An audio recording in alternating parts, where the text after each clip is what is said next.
La van blanca frenó en seco frente a la casa. Dos puertas se abrieron al mismo tiempo. Dos policías bajaron sin decir una palabra. La mujer del gobierno señaló el portón y habló, fría, los niños vienen con nosotros. Ahora. La niña de 8 años apretó a los dos bebés contra el pecho, dio un paso al frente, temblando, pero firme. Miró directo al policía y dijo, sin llorar, ¿usted tiene hijos? Entonces míreme a los ojos, e intente llevarse a los míos. Lo que nadie allí sabía, es que esa niña había hecho una promesa en el entierro de su madre. Y que, antes de que terminara ese día, un error grave del sistema saldría a la luz y una carrera entera se vendría abajo. Él detuvo el auto en medio de la calle sin pensarlo. Fue automático, como si el cuerpo hubiera decidido antes que la cabeza. Ahí estaba ella en la acera, pequeña, delgada, el rostro cansado, y dos bebés apretados en brazos como si fueran un escudo. La gente pasaba rápido, fingiendo que no veía. El semáforo cambió, bocinas atrás, y aún así él se quedó. No era solo pena. Era una incomodidad extraña, como si esa escena lo estuviera acusando de algo. Bajó despacio, intentando no asustarla. ¿Todo bien?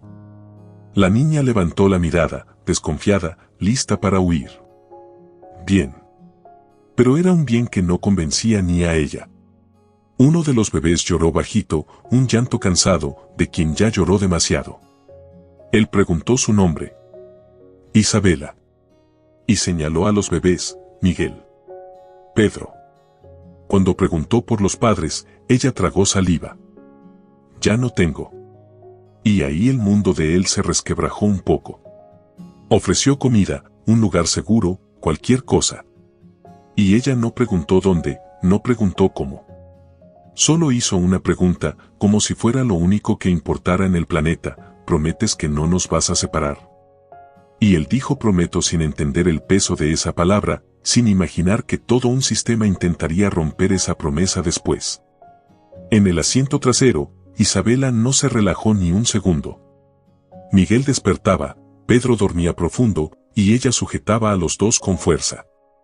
No era solo cariño.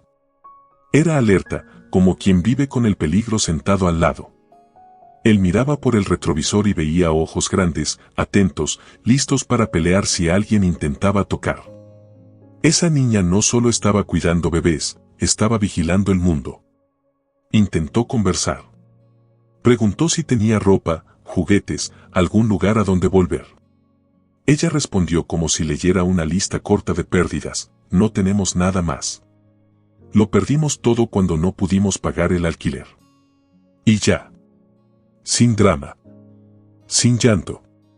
Porque la vida no había dejado espacio para el drama. Él apretó el volante. La garganta se le cerró, pero fingió que era solo tráfico. Cuando él dijo vamos a mi casa, ella se tensó. Miró su casa como si fuera un castillo enemigo. Es muy grande, susurró.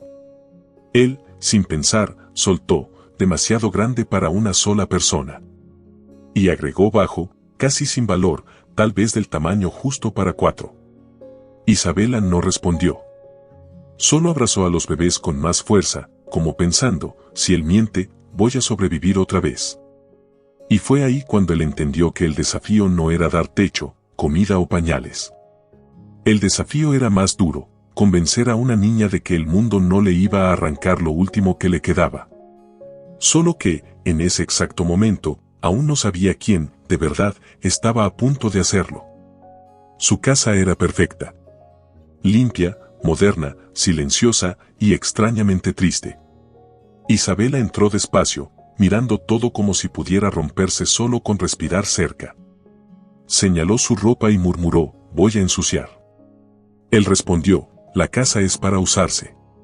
Pero por dentro sintió vergüenza. No de ella. De sí mismo. Miguel empezó a llorar con un llanto distinto al de la calle. Más urgente. Más desesperado. Isabela no lo pensó, tiene hambre. Él abrió la nevera y, nada. Nada que sirviera para un bebé. Restos, bebidas, comida vieja. Su vida era tan organizada, pero no tenía espacio para la vida de verdad. Y esa percepción dolió como una bofetada. Dijo que saldría rápido a comprar cosas. Isabela se levantó de inmediato. Vamos juntos. Él intentó, aquí es seguro. Ella cortó seco, firme, sin gritar, no nos quedamos solos en lugares extraños. O sea, en su cabeza, la seguridad no era alarma, muro o cámara. Seguridad era no ser dejada atrás. Y mientras ella decía eso, él entendió algo, esa niña no solo tenía miedo de lo desconocido. Tenía miedo del abandono repetido, del que ocurre cuando alguien promete ayudar y desaparece. Y ese miedo iba a ser usado contra ellos por algo que se llamaba protocolo. En el pasillo de pañales, él estaba perdido como si estuviera en otro planeta.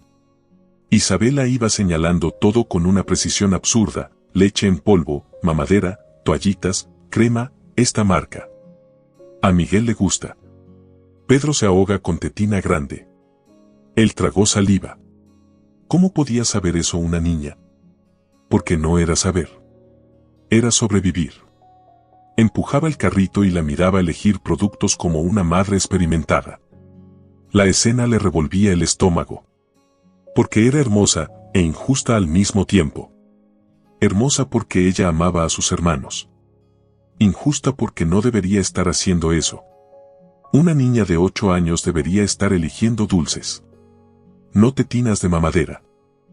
¿Cómo aprendiste? Preguntó. Mi mamá me enseñó. Dijo que debía protegerlos. Y entonces. Isabela sonrió. Fue rápido, tímido, pero fue una sonrisa. Él sintió como si alguien hubiera encendido una luz dentro de esa casa fría. Y ahí nació una idea peligrosa, tal vez si podía convertirse en su familia.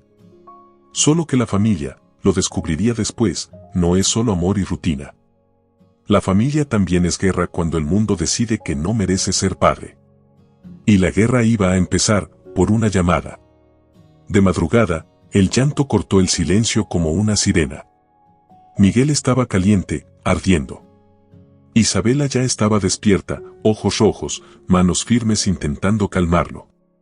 Él tocó la frente del bebé y se paralizó. No sabía qué hacer. No sabía por dónde empezar. Isabela soltó, en automático, el médico es caro. Esa frase fue un golpe. Porque no dijo no tengo dinero. Lo dijo como quien ya vivió eso 1000 veces, como quien ya se rindió antes de intentar. Él tomó el teléfono y dijo, ahora tenemos dinero para el médico. Isabela lo miró como si fuera magia, pero también como si fuera una trampa. Porque, en su cabeza, la ayuda siempre venía con un precio. En el consultorio, el pediatra confirmó, resfriado. Pero luego se puso serio, desnutrición. Isabela bajó la mirada, una vergüenza que no era suya, pero que cargaba igual. Él la defendió de inmediato, no es culpa de ella. Y ahí entendió algo clave, ser padre no era dar. Era asumir. Incluso lo que no era culpa suya. Al salir, Isabela preguntó, ¿cuánto debo?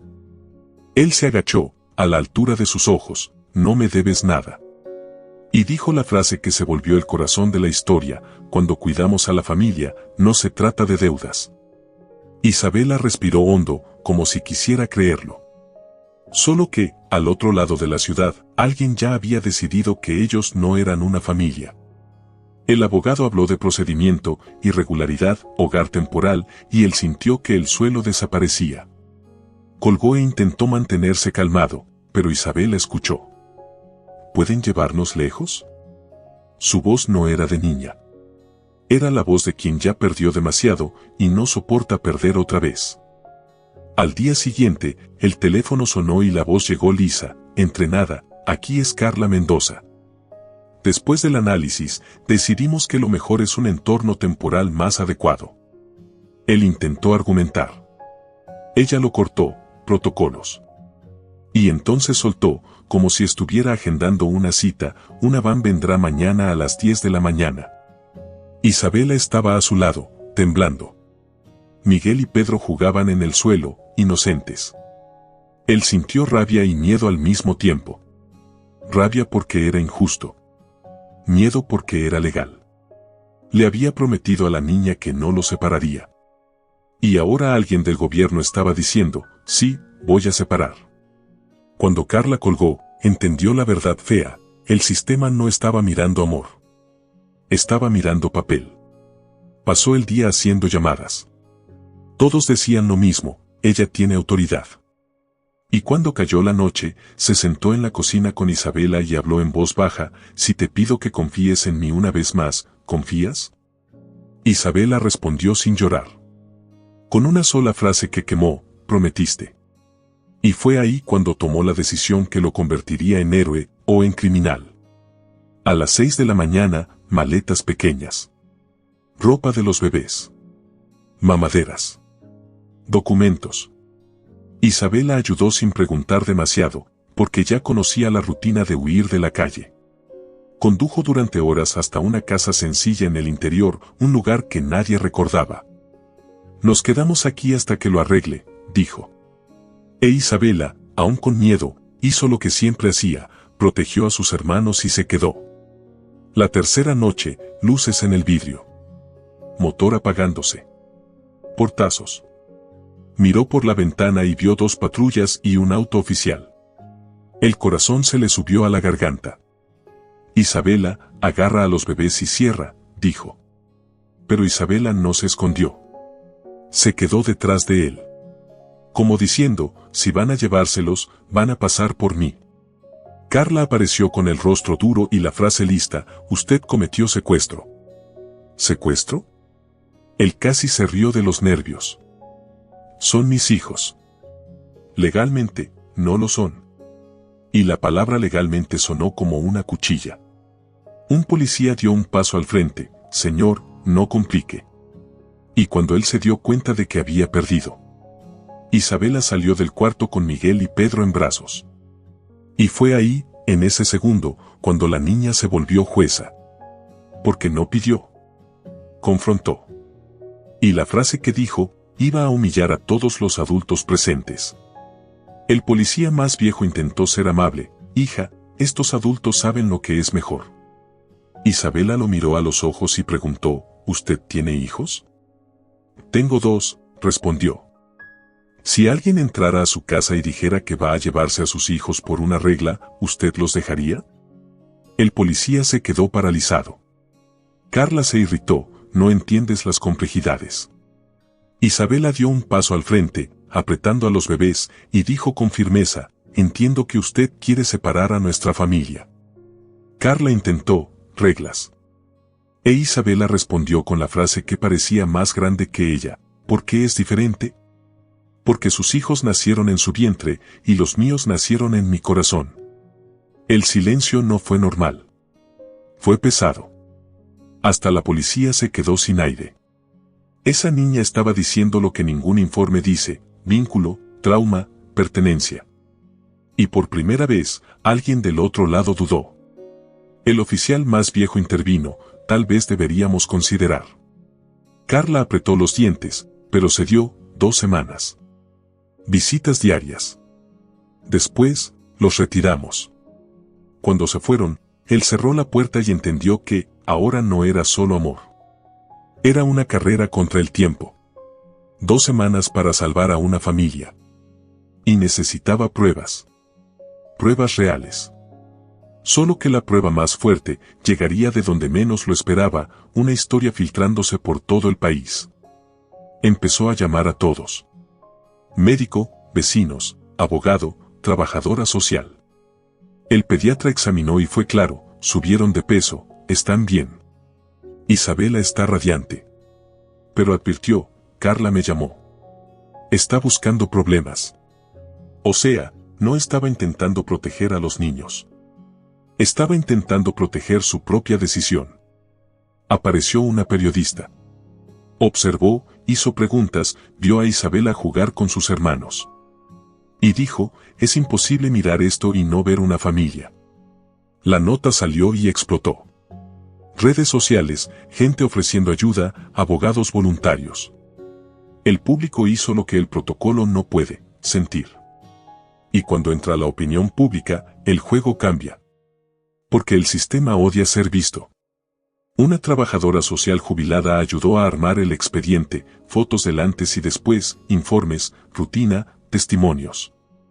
Y entonces llegó la llamada que parecía un milagro. Un médico del parto reconoció a los bebés. Dijo, la madre dejó un documento en el expediente. Un pedido. Mantener a los hijos juntos. No era ley, pero era voluntad registrada. Era la voz de ella atravesando la muerte. Y en ese momento, Isabela escuchó y lloró en silencio. Porque, por primera vez, sintió que su madre aún estaba ahí. Pero todavía faltaba el golpe final, convencer a un juez antes de que venciera el plazo. Y con Carla presionando desde atrás, no había margen para errores. Fue entonces cuando él decidió hacer algo arriesgado, frente a las cámaras. Algo que podía salvarlo todo, o destruirlo todo. En el jardín, se plantó frente a los periodistas y dijo, esta es mi familia. Sin atacar al sistema. Sin insultar a nadie. Defendiendo una verdad simple, la familia es amor, cuidado, compromiso. Luego llamó a Isabela al micrófono. La niña respiró hondo y habló al país entero, con voz firme, antes de Daniel, no teníamos casa, ni comida, ni seguridad. Ahora tenemos amor. No nos separen. El video se hizo viral. Y al día siguiente, el despacho del juez llamó. En el tribunal, él fue con su mejor traje, pero el corazón estaba sin armadura. El juez preguntó por dinero, rutina, futuro. Él respondió todo. Pero la pregunta que importaba fue para Isabela, si pudieras elegir dónde vivir. Y ella respondió sin temblar, con él. Y con mis hermanos conmigo. Porque era eso. Siempre fue eso. Juntos. El juez quedó en silencio, leyendo informes, el expediente, escuchando una verdad que no cabe en el papel. Luego levantó la mirada y dijo, he llegado a la conclusión de que sería un crimen separar a esta familia. Concedió la guarda provisoria, aceleró la adopción y apartó a Carla del caso. Isabela se lanzó a sus brazos como quien por fin vuelve a casa, aunque nunca hubiera tenido una antes. Y la revelación prometida desde el comienzo apareció, la promesa en el entierro. Isabela susurró, mamá, lo logré. Y él entendió que no había salvado solo a 3 niños. Había salvado una promesa. Había salvado un para siempre. Meses después, la adopción se hizo oficial. Y aquella casa, antes grande y silenciosa, se llenó de risas, pañales, pasitos en el suelo, historias antes de dormir. Perdió reuniones, perdió noches de sueño, pero ganó una vida entera con sentido. E Isabela, la niña que sostenía a 2 bebés como un escudo, por fin pudo soltar el aire, porque ahora tenía lo que nunca había tenido, seguridad. Si esta historia te apretó el pecho, escribe aquí abajo, la familia es elección. Y dime, ¿harías lo mismo? ¿Hasta dónde llegarías para no perder a alguien que amas? Suscríbete al canal y activa la campana, porque aquí cada historia es una prueba de que el amor todavía existe cuando el mundo parece frío.